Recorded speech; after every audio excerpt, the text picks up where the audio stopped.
Bonjour et bienvenue. Connaissez-vous l'article 4.8 de la Convention collective des remontées mécaniques et des domaines skiables, qui traite du travail de nuit? Regardons en détail cet article et notamment la nuance entre travail de nuit planifié et travail de nuit exceptionnel.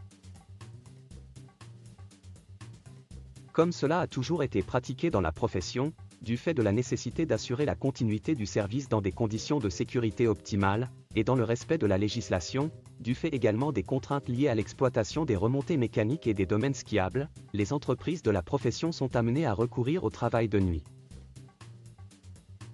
Pour l'application du présent article, est considéré comme travail de nuit tout travail entre 21h et 6h. Le travailleur de nuit s'entend de tout travailleur qui soit accompli, au moins 2 fois par semaine, selon son horaire de travail habituel, au moins 3 heures de son temps de travail quotidien durant la période définie ci-avant. Soit accompli, au cours de 1 mois civil, au moins 25 heures de travail de nuit.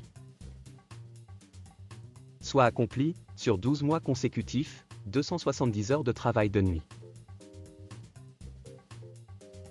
Sont notamment concernés les salariés de toute catégorie, indispensables à l'activité de la station, affectés à la conduite des appareils, à la conduite des engins de damage, à la production de neige, à la maintenance, à la surveillance et à la sécurisation du domaine skiable, à l'organisation et à l'animation d'activités nocturnes.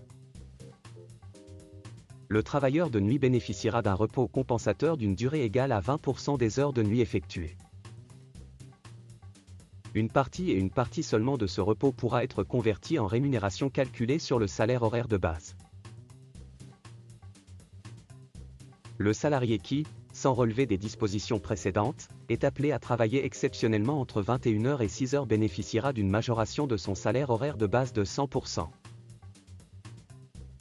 Cette majoration n'est pas cumulable avec les majorations pour heures supplémentaires. Le personnel appelé, sans autre obligation durant la nuit, et en dehors de son horaire normal, à coucher sur place en vue de la reprise matinale de l'exploitation recevra une indemnité d'incommodité égale à 3 fois son salaire horaire. Si cette vidéo vous a plu, nous vous remercions de cliquer sur « J'aime ». N'hésitez pas à consulter notre catalogue de formations en ligne sur le www.learning-pack.com. Également, abonnez-vous à cette chaîne en cliquant directement sur le logo SCPRM qui vient d'apparaître. À bientôt dans une prochaine vidéo.